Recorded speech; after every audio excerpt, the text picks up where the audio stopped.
다 찾으신 줄 믿고 우리 한 절씩 교독하고 마지막 6절을 함께 읽겠습니다.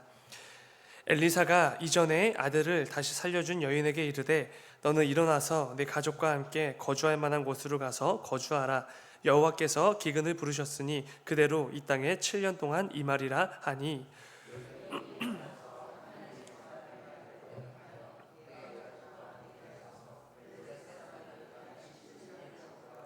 7년이 다음에 여인이 블레셋 사람들의 땅에서 돌아와 자기 집과 전토를 위하여 호소하려 하여 왕에게 나아갔더라.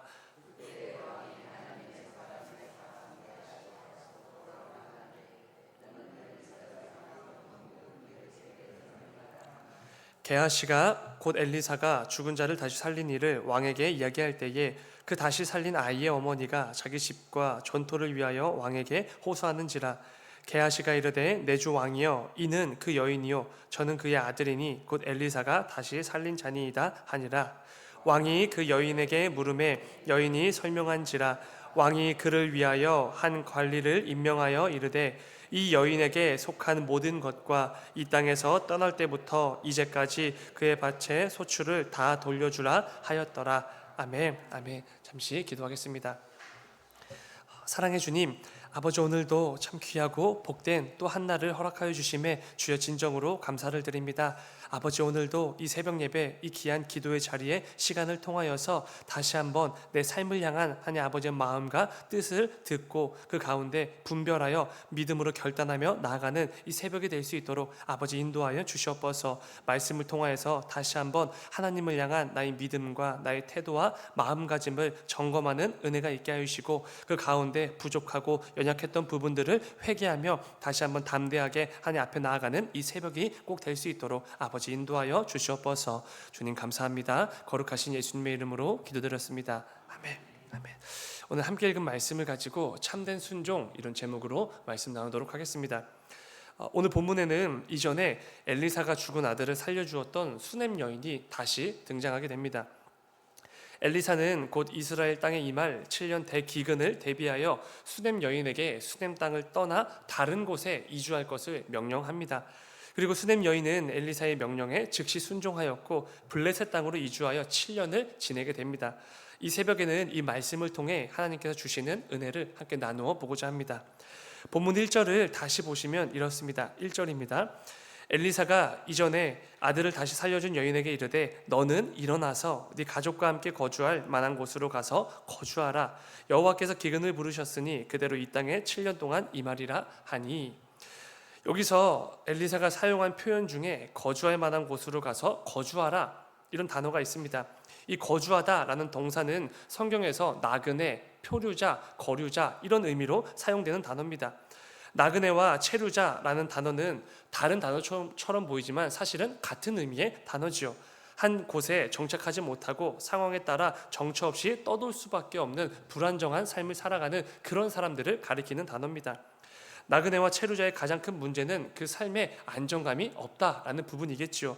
그 땅에 정착한 원주민이 아니기 때문에 상황에 따라 보호도 받지 못하고 온갖 어려움에 얼마든지 처할 수 있는 그런 불안정한 삶, 그런 두려움이 있는 사람들이 이 나그네와 체류자인 것입니다. 그런데 지금 엘리사가 수넴 여인에게 나그네 혹은 체류자와 같은 삶을 선택할 것을 지금 명령하고 있는 것이지요. 수넴 여인은 수넴 땅에 집도 있고 땅도 있는 사람이었습니다. 또 우리가 지난 시간 4장에서 나누었던 것처럼 이 여인은 재산이 많은 부유한 사람이었지요. 그렇다는 것은 지금 엘리사의 말대로 기근을 피해 다른 지역으로 가게 될 경우 지금까지 소유했던 집과 땅을 포함한 많은 재산들을 포기하고 떠나가야 된다라는 의미가 됩니다. 이 땅에 계속해서 머물면 안정적인 삶을 살 수가 있는데 그걸 포기해야 되는 상황인 것이죠. 근데 놀랍게도 수넴 여인은 엘리사의 명령 앞에서 어떻게 반응하고 있습니까? 이어지는 2절입니다.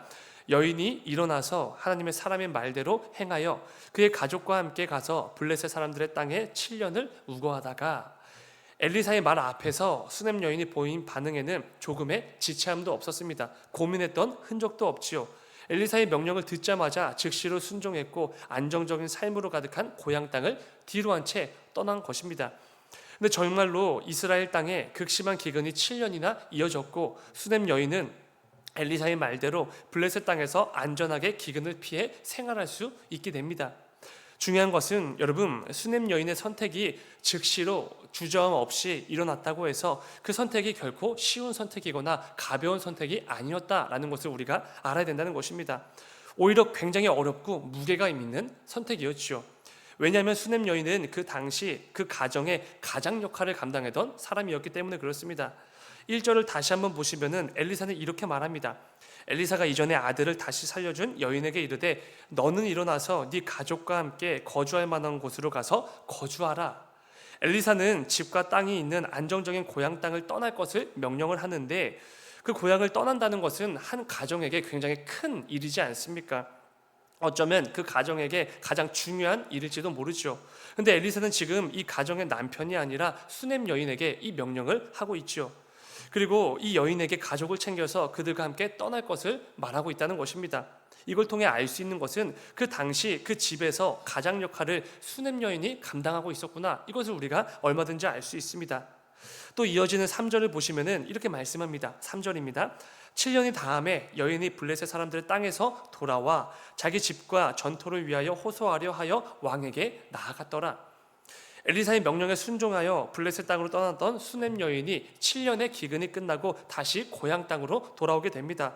그런데 주목해볼 부분은 자신의 소유였던 집과 땅을 되찾기 위해서 자신이 직접 왕에게 나아갔다라는 것입니다. 여러분, 이런 중요한 일은 당시 가부장적인 사회 분위기 속에서 누가 가는 것이 맞겠습니까? 당연히 남편이, 가장이 가야지요. 아내가 나아가는 법은 결코 없었습니다.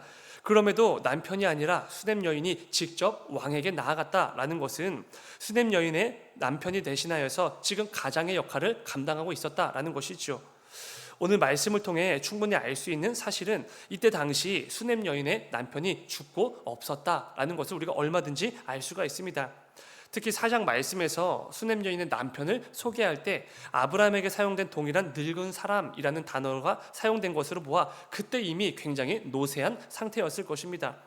남편이 언제 어떻게 죽었는지에 대해선 말씀이 정확하게 기록되어 있지는 않지만 문맥을 보면 얼마든지 노쇠한 남편이 죽고 수냄 여인이 그 집의 가장 역할을 감당하고 있었다라는 것을 우리가 알 수 있는 것이죠. 이 사실을 기억하고 다시 엘리사의 명령을 들었던 그 순간으로 돌아가 보겠습니다. 여러분, 그래서 수냄 여인의 선택은 결코 쉬운 선택이 아니었습니다. 너무나 어려운 선택이었지요. 왜냐하면 자신의 선택이 곧 내 가정과 자녀들의 앞으로의 인생이 좌지우지 되기 때문에 그렇습니다. 가정을 이끌어갈 책임이 있었기 때문에 집과 땅을 즉시로 버리고 이방 나라로 아무런 연고도 없는 그 땅으로 이주하는 것은 절대로 쉬운 결정이 아니었다라는 것입니다. 우리 역시 어떤 선택을 할 때 때로는 주저하기도 하고 염려와 고민으로 인해서 쉽게 선택을 내리지 못할 때가 많이 있지 않습니까? 우리는 왜 쉽게 선택을 내리지 못하게 됩니까? 그 선택에는 책임이 따르기 때문이지요. 내 선택 한 번으로 내 가족의 삶이 흔들리거나 자녀들의 안정이 흔들린다면 어느 부모가 쉽게 선택을 내릴 수가 있겠습니까? 또 한 번의 결정으로 내 회사와 직장 동료들이 큰 어려움에 처하게 된다면 그 누가 쉽게 결정을 하고 쉽게 선택을 내릴 수가 있겠습니까? 책임이 클수록 선택은 어려워지는 법이지요. 수냄 여인이 바로 그런 상황이었습니다. 이제는 남편을 대신해서 자신이 가정을 이끌어야 했지요. 그렇기에 집과 땅을 버리고 아무런 연고도 없는 곳으로 이주하는 것 절대로 쉬운 결정이 아니었다라는 것입니다. 정말로 그랬겠지요. 왜냐하면 당시 엘리사의 이 명령을 들을 때 실제로 눈앞에 생명이 위태로운 7년의 대기근이 시작된 것도 아니었기 때문에 그렇습니다. 눈앞에 그 대기근이 시작되고 사람들이 고통 가운데 있는 것을 눈으로 보기라도 했다면 선택이 그나마 쉬웠겠지요. 근데 그런 상황이 아니었습니다. 대기근이 일어나기 전이죠. 무엇보다 엘리사의 말에 순종해서 전부 포기하고 떠났다가 다시 고향 땅으로 돌아왔을 때 내 집과 땅과 재산을 다시 되찾을 수 있다는 보장도 그 어디에도 없습니다. 남편도 없었으니까요. 이 어렵고 두려운 선택이 수냄 여인 앞에 놓여져 있었던 것입니다. 그런데 놀랍게도 함께 읽었던 말씀처럼 수냄 여인은 이 말씀 앞에서 즉시로 순종했다라는 것입니다. 우리라면 당연히 주저했고 두려워했고 고민에 빠졌을 법한 이 상황에서 조금 더 지체함 없이 엘리사의 말에 순종했던 것이죠. 자신의 집과 땅을 포기했습니다. 내 가정과 내 자녀들의 안정을 뒤로한 채 아무런 연고도 없는 블레셋 땅으로 떠난 것입니다. 중요한 것은 이게 어떻게 가능했는가, 이 부분이 우리에게 중요하지 않겠습니까? 사실은 불가능한 선택이지 않았겠습니까? 근데 그럼에도 불구하고 이게 어떻게 가능했냐라는 것이죠.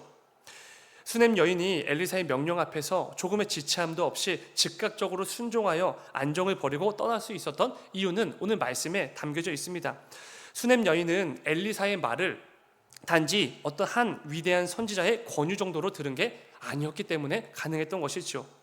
여러분, 이 여인은 엘리사의 입술을 통해 선포된 하나님의 말씀 앞에 하나님께 순종했다라는 것입니다. 이걸 알 수 있는 부분은 본문 1절에서 엘리사를 그냥 엘리사 이렇게 부르고 있습니다. 근데 이어지는 2절을 보면은 엘리사를 어떻게 부르고 있지요? 2절을 다시 한번 보시면은 여인이 일어나서 하나님의 사람의 말대로 행했다, 이렇게 의도적으로 기록을 하고 있습니다.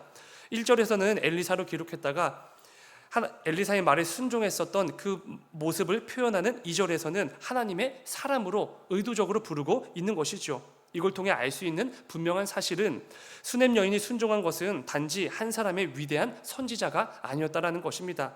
그의 입술을 통해 선포된 살아계신 하나님의 말씀 앞에서 하나님을 신뢰함으로 그곳에 순종했던 것이죠. 당장 눈앞에 놓인 안정적인 삶을 포기하고 어떤 어려움이 있을지 예상조차 할 수 없는 이방 땅으로 떠나는 것은 너무나 어렵고 사실상 불가능한 일입니다. 그런데 수넴 여인은 그 상황에서 선하신 하나님을 신뢰한 것이고 그분의 말씀에 즉각적으로 순종함으로 참된 믿음이 무엇인지를 우리에게 보여주고 있는 것입니다.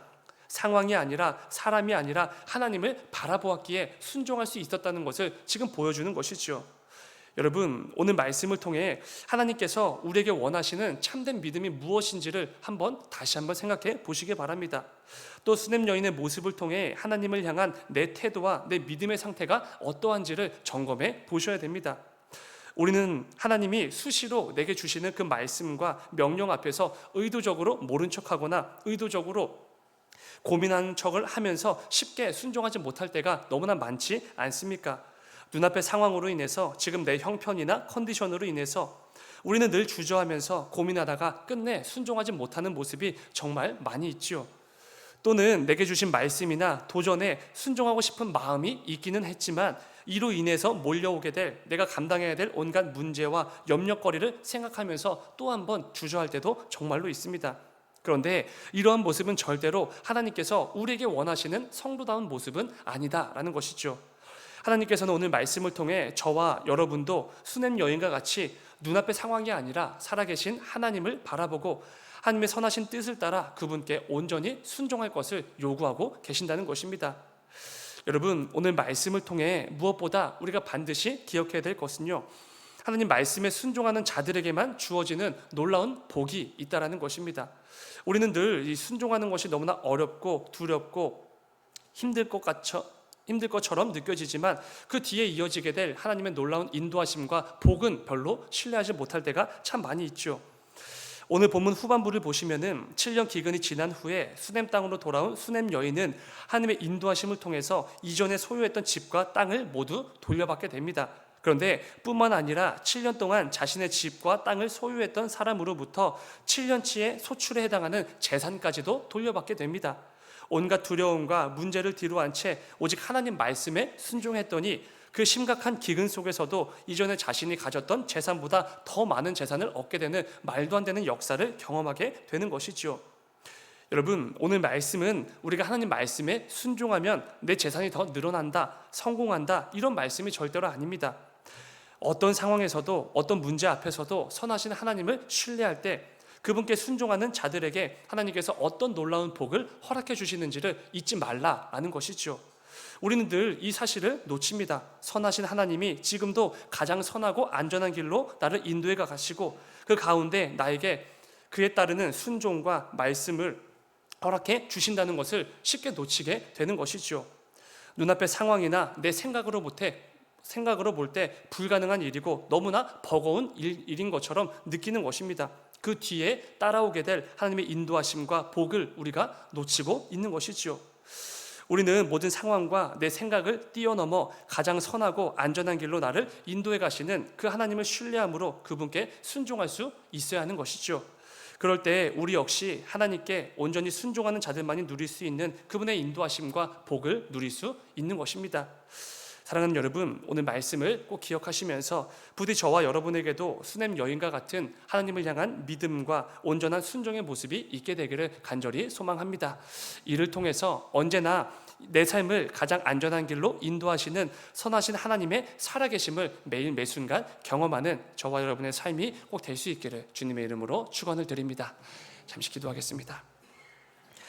사랑의 주님, 아버지, 우리는 때때로 하나님이 주시는 그 말씀 앞에서 주저하고 고민하다가 끝내 그 말씀에 순종하지 못할 때가 얼마나 많이 있는지 모릅니다. 그런데 아버지, 오늘 말씀을 통하여서 특별히 수냄 여인이 보여준 그 참된 믿음의 모습을 통하여서 다시 한번 우리의 모습과 하나님을 향한 나의 믿음을 점검하는 은혜를 주심에 주여 진정으로 감사를 드립니다. 아버지, 이 시간 우리가 말씀을 붙잡고 기도의 자리로 나아갈 때 이 말씀을 근거하여서 말씀의 능력과 역사를 힘입어서 내 삶 가운데 하나님이 주신 그 순종의 자리들, 말씀의 자리들 가운데 반드시 아주 작은 순종의 열매를 맺어나가는 우리 모두가 될 수 있도록 아버지 인도하여 주시옵소서. 이를 통해 내가 살아계신 하나님을 정말로 신뢰하고 그분을 의지하며 이 땅을 살아가고 있다는 것을 꼭 증명해내는 우리 모두의 삶이 될 수 있도록 아버지 인도하여 주시옵소서. 주님 감사합니다. 거룩하신 예수님의 이름으로 기도드렸습니다. 아멘. 너희는 이렇게 기도하라. 하늘에 계신 우리 아버지,